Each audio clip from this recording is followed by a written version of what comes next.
Hi, I'm Mike Goslin with Pacific Bag, and today I'll show you how to set up your one BDE manual filler for single serve operation.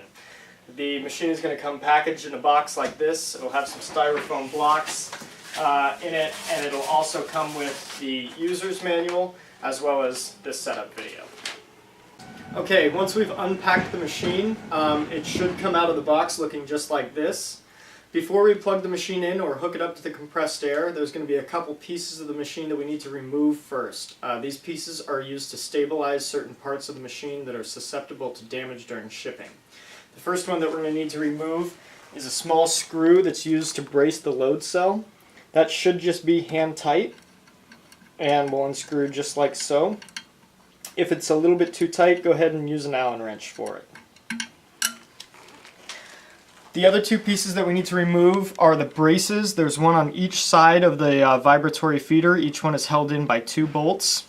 There's one right here, and the second one is right here. Again, we'll just need a small Allen wrench just to loosen these up and remove all 4 bolts. Okay, now we are ready to plug the machine in, which I've already done, and hook up the compressed air connection. The machine will come with a connection just like this. So all we'll do is hook up the air connection, and if necessary, adjust the air pressure. We should be at about 30 psi. Here you can see we're too low. So all we'll do to adjust the air pressure is twist this knob up until about 30, and we are good to go. Okay, at this point the machine is ready to be plugged in and hooked up to the compressed air, just like so. At that point you can turn the machine on just by flipping the power switch. It'll run through its startup cycle. At that point, if you have your weight setting all ready to go, then you can begin running the machine. If not, then I'll walk you through how to set the weight. The first thing to do is, if the load cell has not been zeroed out, press the button on the left here to zero it. In this case it was already zeroed, so you didn't see any change. If you want to change the set point of the weight, you're going to push the button second in from the right here that says set point. At that point you'll see the weight setting for the final. In order to get to the final weight setting, you hit the button on the right here, which is the return button. In order to scroll through the digits, you hit the left button here. The blinking number indicates what digit can be changed. So if we wanted to set, for example, 12 grams, we would move to this digit and increase the setting by 2. If we like it at 10, we can decrease that number back to 0.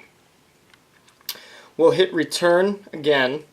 Set point 1 can be adjusted. I recommend about 1.5 grams for set point 1. I'll explain this later, but this is where we start feeding from our fine feed setting. This machine does not have a setting for set point 2. So we can leave that at 0. Then we go to our free fall setting, which should be, for the best accuracy, about 0.2. Once we've scrolled through the rest of the options here, which aren't used on the machine, and we get back to final, we hit the set point button again, and we're back to our main display. That process, once you've done it a couple times, is pretty straightforward, but if you need to consult the operation manual to make sure that all the buttons that you're hitting are correct, please go ahead and do that. Okay, at this point we're ready to pour our coffee into the hopper. Just go ahead and pour it in, and now I will walk you through how to adjust the speed settings on the machine. Okay, now we'll start adjusting the speed and how quickly the coffee is fed onto the weighing bucket. This can be a little bit of a challenge, and will require a little bit of patience to dial it in properly to get the correct setting. basically what we're trying to get here is a nice match of speed so that we can feed the coffee quickly, and accuracy so that we're hitting our set point. I've got it dialed in right now to the point where for my coffee it's going to feed quickly and accurately. Depending on the roast and the grind of your coffee, it may vary a little bit, so you may have to spend a little bit of time dialing this in. Okay, with the settings dialed in, you'll just press the start button and the coffee will begin to feed. I've got my setting at 10 grams, so we'll go up to 10 grams.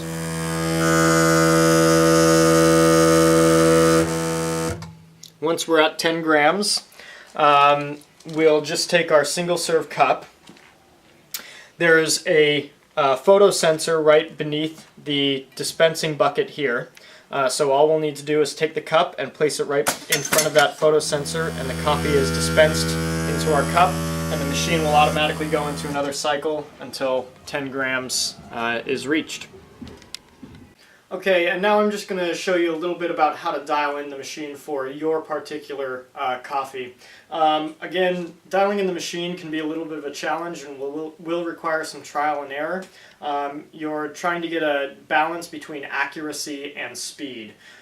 So for example, if I adjust the settings down like so, we're not going to be getting a very fast feed. As you can see here, we're slowly feeding coffee into the bucket on the load cell, okay? And so that is not something that we want. On the alternative, if we just turn the settings all the way up, we're going to overshoot our set point. In other words, we're going to be feeding coffee much too quickly onto the load cell. So in this case, we will go over the 10 gram set point if we start the machine. See, in that case, we overshot by about 2 grams, which is significant. So it'll just come down to playing with the settings a little bit in order to get the right settings for your particular coffee. Okay, and the last thing that I'm going to show you how to do here is the calibration of the machine. Much like setting the set point, this can be a little challenging the first couple times you do it. Unlike setting the set point, this isn't something that should need to be done very often. But if you have any questions, the step-by-step procedure is in the operation manual. The first thing that we're going to do is open up the back of the machine by pushing this button here, and this will open up the back to where all of the electronics are. Before working in here, make sure that the machine is turned off and unplugged just for safety reasons. So with the back of the machine open, we're going to locate at the top left of the machine, there's going to be a couple white switches right here. We are going to use a fine tip screwdriver or something else with a fine tip. In this case, I've got a pair of tweezers to flip the white switch on the right up. And once we do that, we'll be in calibration mode. Okay, now that we've put the machine into calibration mode by flipping the switch in the back, we can plug the machine back in and turn it on. As soon as we turn it on, we'll see it'll go straight into calibration mode, and the machine will be blinking FCal. Now, what we're going to do is we're going to hit the return button through the settings. These are adjustable, but are factory preset to be the settings that we need for our calibration here. We're going to hit return until the machine starts blinking 0. Next, we're going to make sure that the hopper and the weigh bucket are completely empty and that there's no additional weight on there. This is going to determine the 0 weight of the load cell.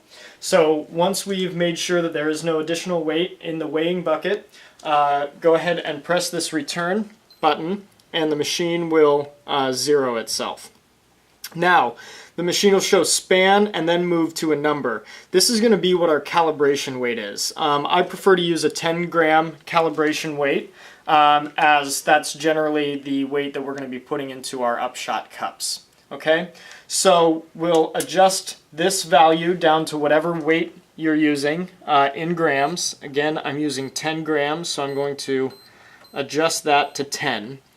Now, before hitting enter, I'm going to take my 10 gram weight and I'm going to place it right on the lip here of the weighing bucket, or if you'd like, you can actually place it in the weighing bucket, so long as that's the only weight on there. Okay, so with the 10-gram weight on the weighing bucket and 10 grams on the display, we'll hit enter, and the machine will read that weight, and then say end, and we'll go back to the calibration screen. At this point, we can turn the machine off so that we can take it out of calibration mode. In order to take the machine out of calibration mode, just like to put it into calibration mode, we'll open up the back panel. We'll locate that one switch that we flipped right up at the top left of the machine, and using another fine point, we'll just move that switch right back down, and the machine will be back in operation mode. Alright, thank you for watching the setup of the one BDE manual filler from PBI.